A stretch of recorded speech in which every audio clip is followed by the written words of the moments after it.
You walk into the room, and before anyone says a word, your chest tightens. Suddenly, you're not the confident person who's been crushing your sobriety, but you're 12 years old again, bracing for judgment, keeping the peace, and swallowing your truth. If being around your family makes you feel like you instantly revert to childhood patterns full of anxiety, insecurity, and silence, you're not losing your mind, you're conditioned. Many of us in recovery grew up in households where addiction, mental illness, narcissism, perfectionism, those things shaped how we survived. We weren't taught emotional safety. We were taught to be small, agreeable, and invisible. I know this firsthand growing up entrenched in narcissism and verbal and emotional abuse. I learned to stay quiet, get out of the way. I felt like I was a bother, and I knew from a very young age that having feelings was not allowed. Conditioning isn't just a buzzword. It's your nervous system reacting to years of unspoken rules. Don't cry, don't question, don't need anything. So when you go back into that environment, even now as a grown-up, your brain doesn't just remember, it reacts. And if you don't know how to interrupt that reaction, it can pull you right back into old behaviors, including the urge to drink. In this episode, we're unpacking why family is one of the most powerful triggers in sobriety and how to stay grounded, present, and sober, even when the people you love feel like emotional landmines. You're not alone in this. It isn't your fault. But healing becomes our responsibility because if we don't repair it, we repeat it. We pass it on to our kids, our partners, the people we never want to hurt. We repair it not because we caused the damage, but because we deserve better, and so do the people we love. Hey everybody, welcome to the Addiction Unlimited podcast, where you get to learn everything you want to know about addiction and recovery. I'm your host, Angela Pugh, co-founder of Kansas City Recovery, life coach, and recovering alcoholic. To learn more about me, you can listen to episode 0 on your podcast app or find us on the web at addictionunlimited.com. Hello, my friend. Welcome back to another episode of the Addiction Unlimited podcast. I'm your coach, Angela Pugh. Today, we're talking about one of the most powerful relapse triggers, and that's family. Not the happy holiday version of family, but the everyday tension, old roles, emotional landmines kind of family. Today's episode is going to hit close to home, literally, because we're talking about something a lot of sober people struggle with, but rarely say out loud, and that's family as a trigger. We love them. We want to be close to them, but they're often the ones who bring out our deepest insecurities, emotional regression, and unhealed wounds. Maybe it's a parent who still sees you as the screw up, or a sibling who pushes your buttons, or a family gathering that feels more like a performance than a safe space. If you've ever walked into a room and suddenly felt like the 12-year-old version of yourself again, quiet and anxious and trying not to take up space, you are not alone. And this episode is your guide to staying sober and grounded when family dynamics threaten to pull you back into those old roles and bad habits. We're going to unpack what's really happening in those moments, why your nervous system reacts, not just your mind, and I'm going to walk you through some tools to interrupt that reaction before it becomes a craving or a relapse. We'll also talk about mental, emotional, environmental triggers. I'll share some of my personal go-to tools and my favorite 2-minute visualization reset that has saved me at more dinners and social events than I can even count. And if you want even more on this topic of triggers specifically, especially the different types of triggers, go back and listen to episode number 114, Relapse Triggers, where I dive deep into the different types of triggers and how to protect your sobriety in all kinds of situations. But first, let's talk about what conditioning is and why just being around your family can make you feel like you're losing your mind, even if you've been sober for months or years. And let's start here because This word gets thrown around a lot, but most people don't really understand it, and that's conditioning. Conditioning is how your nervous system learned to survive in your environment. Not what you were taught, but how you adapted. And for many of us in recovery, that environment was chaotic, unpredictable, emotionally unsafe. We grew up in homes with addiction and codependency and perfectionism, mental illness, narcissism, you name it. That means your nervous system learned early to be quiet, don't speak up, don't show emotion, don't be in the way, don't make things worse, stay small, stay invisible, stay agreeable. These weren't conscious decisions, they were survival skills. And the hard part is your body still remembers them. That's why you can walk into a room full of people you know you love and still feel like your chest tightens, your voice disappears, and your inner child takes the wheel. When we talk about triggers, this is where it begins. Your brain doesn't just remember your family roles, it reacts to them like a reflex. It's muscle memory, it's trauma. And unless we learn to interrupt that conditioned response, we can find ourselves sliding right back into old behaviors without even realizing it. And yes, that includes drinking, because when we feel powerless, overwhelmed, or ashamed, alcohol was always the fix, even if it was just for a minute. So I want to say this clearly. If family is triggering for you, it doesn't mean something's wrong with you. It means something happened to you. It means your body is responding exactly the way it was wired to. But you're not the 12-year-old kid anymore, right? You get to rewire those responses. You get to build new skills. And today I'm going to help you do that.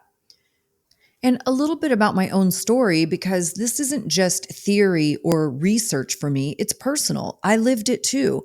I grew up around addiction, narcissism, emotional abuse, and verbal abuse too. And what I learned early on was to be quiet, stay out of the way, and for the love of God, don't have feelings, right? I was made to feel like a bother. And emotions were dangerous because if I expressed them, I'd get belittled or humiliated. So guess what I learned to do? I shut down. I made myself invisible instead of vulnerable. I tried to be perfectly non-existent so I wouldn't get crushed. And that wiring doesn't magically disappear just because I got sober. Even years into my sobriety, I still would feel myself shrink in certain situations. But here's what's different now. I see it. I have tools and I'm not that scared little girl anymore. I know what to do. I will decline anything I don't want to do. And I'm not interested in what anyone thinks about it, even family. That's what I want for you. Not perfection, not fake peace, but clarity and confidence and tools that let you hold on to your sobriety and your sanity, even when you're walking through old emotional landmines. So let's go a little deeper here, because I don't want to just say family is triggering and move on. I want this to really make sense. You're trying to do something different. You're doing the work, you're journaling, maybe you're in therapy, maybe you're working with a recovery coach or just taking it day by day. And then someone mentions a family event, a birthday, a dinner, a holiday, and boom, the anxiety kicks in. You feel it in your stomach. You start playing out conversations in your head. You imagine what they'll say, what you'll say, how it could go sideways. You start adjusting your behavior and your energy before you ever even walk in the door. This is what anxiety does. It pulls the future into the present and makes you suffer for something that hasn't even happened yet. And if you're like so many of my clients, and myself included, you were conditioned to carry the emotional weight of the room. You learned to make things okay for everyone else. You learned to smile when you felt like screaming. You learned that your value came from being agreeable and easygoing and helpful and self-sacrificing. So when that family dinner shows up on your calendar, it doesn't just trigger anxiety, it triggers people pleasing and codependence and that overwhelming fear of disappointing someone. And that's when the inner voice starts creeping in saying, don't make it awkward. Just go along with it. Don't ruin everyone's day. It's just one night. Don't be difficult. And somewhere in all of that, you lose yourself.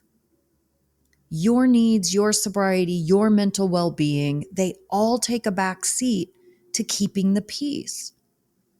That's why relapse doesn't just happen at the dinner table. It starts the moment you say yes to something that already feels like a no. And here's where it gets dangerous. Triggers create discomfort, and discomfort creates urgency. And urgency makes you crave relief. Not growth, not reflection, not healthy coping skills. And if alcohol was your old form of relief, your brain still remembers that. Your body still remembers how quickly it numbed the pain. And in those moments when you're overwhelmed, overcommitted, and emotionally flooded, alcohol doesn't look like a relapse. It looks like an escape.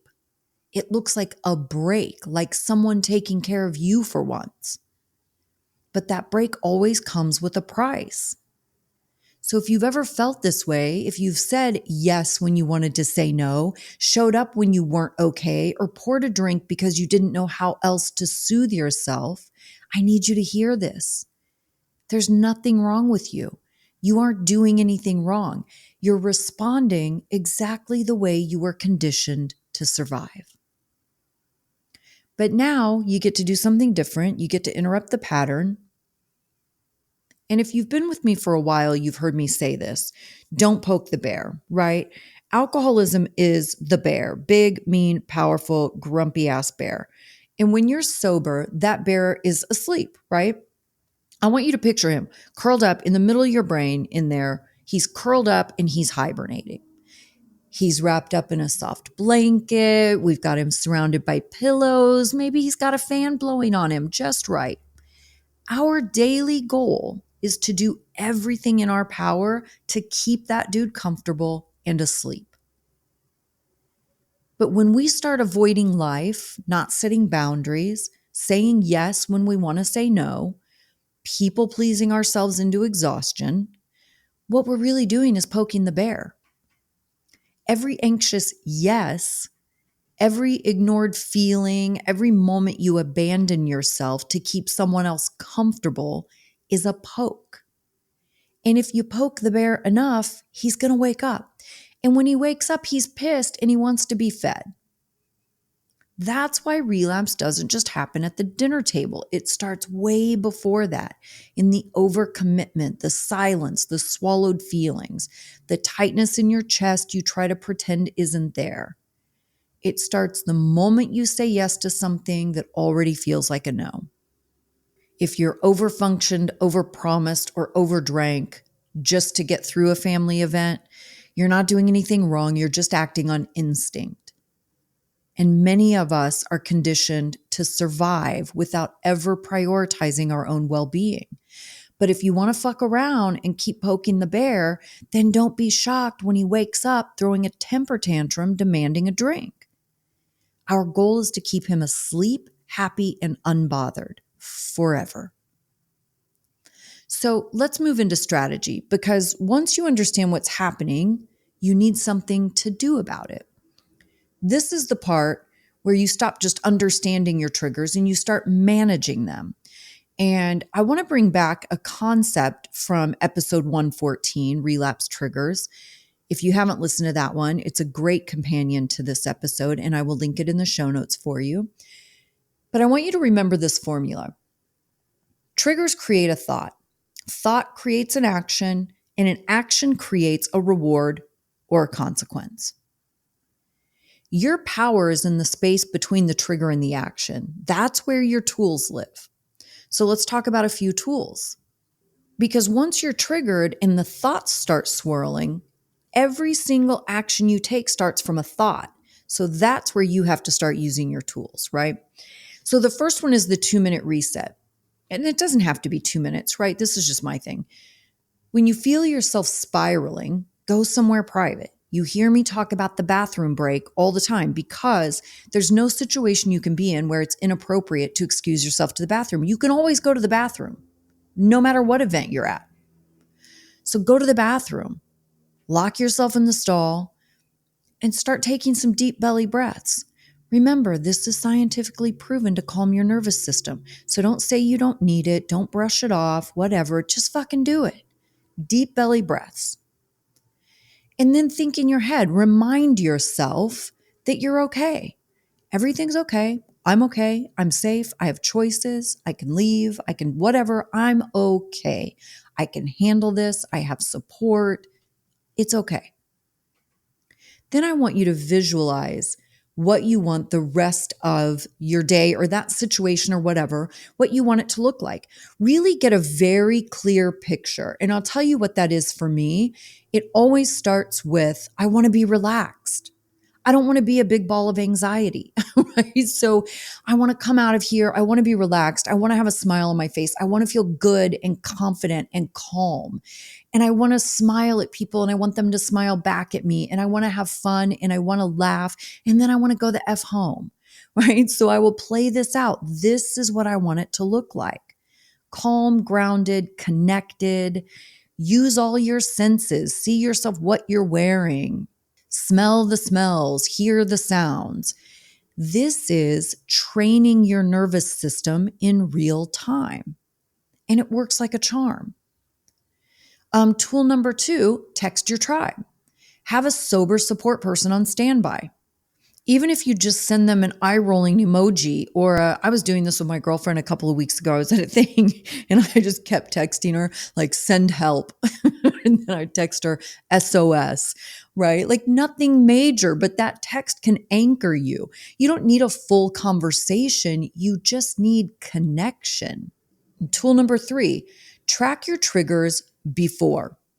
Recognize your predictable patterns and set boundaries ahead of time. One of the best things you can do to stay grounded is track your triggers before you're in the moment. This doesn't need to be complicated. Just grab your journal or a piece of paper and write down the people, places, comments, situations that tend to light you up emotionally. Then write down solutions. Simple, healthy coping mechanisms you can use to minimize the trigger and the anxiety that comes with it. You hear me talk about this all the time. Here's my short list of coping strategies in all these situations, any social situation for sure. First, I always drive myself. I want an out. I want to leave when I need to, not when somebody else is ready. And just knowing I can leave calms me down before I ever even arrive. Also, if my anxiety starts to spike, I'll make an excuse and like go to the store or something like, oh, I need to run up to the gas station, like whatever, just to escape for a little bit. If I have my car, then I have freedom to take care of myself. Next, I always have a time limit. 90 minutes is my sweet spot. I go in with a plan and I tell myself we're here for 90 minutes, then we go. If it's going great, I can always stay longer. But if it's rough, I'm out. And that boundary keeps me sane. It makes me feel 1,000 times better because I always know there's light at the end of the tunnel. Next big one is I stay busy. If I sit in a corner with my anxious thoughts, they're going to multiply like rabbits. So instead, I get up, I play with the kids, I take a ton of pictures, I help in the kitchen, I clean up, I move my body. Because when your head is spiraling, the last thing you want is to be still and ruminate on the spiraling.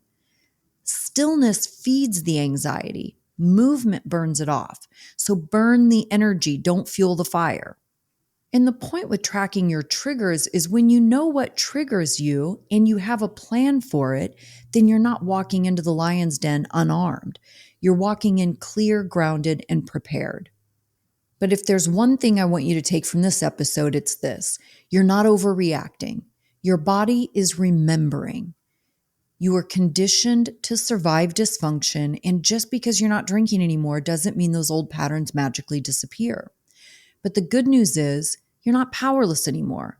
You're not the little kid trying to stay safe in a storm. You're an adult person who gets to decide what's allowed, what you tolerate, and what you walk away from. Family can trigger the oldest wounds we carry, but it doesn't have to dictate how we respond. You get to track your triggers, set your time limits, drive your own car, protect your peace like your sobriety depends on it, because it does. We want to keep that bear asleep by taking care of ourselves first, not by managing everyone else's comfort. And that's the kind of healing that breaks cycles instead of continuing to hand the dysfunction down to the next generation. I hope you got a lot of great value out of this episode. If you've been thinking about working with me for a while, schedule a call and let's chat. Just see if we're a good fit to work together. There are a lot of options that you're probably not aware of. I've been putting things together behind the scenes to have more options for people, but book a call with me and see if we're a good fit. You can do that at addictionunlimited.com/call. Of course, that will be in the show notes, along with the link to episode 114, Relapse Triggers, where I dive deeper into all the different kinds of triggers. You can find those links in the show notes so you can get there right from your podcast app. I hope you're having a fantastic day, and I will see you next week. You've reached the end of another great episode of the Addiction Unlimited podcast. Candid and honest conversation about addiction and recovery. Be sure to visit us at addictionunlimited.com to join the conversation and access show notes and links to everything we talked about. Love this episode? Please take 30 seconds to subscribe, rate, and review on iTunes to help us improve and give you the information you want. Thanks for listening. See you next week.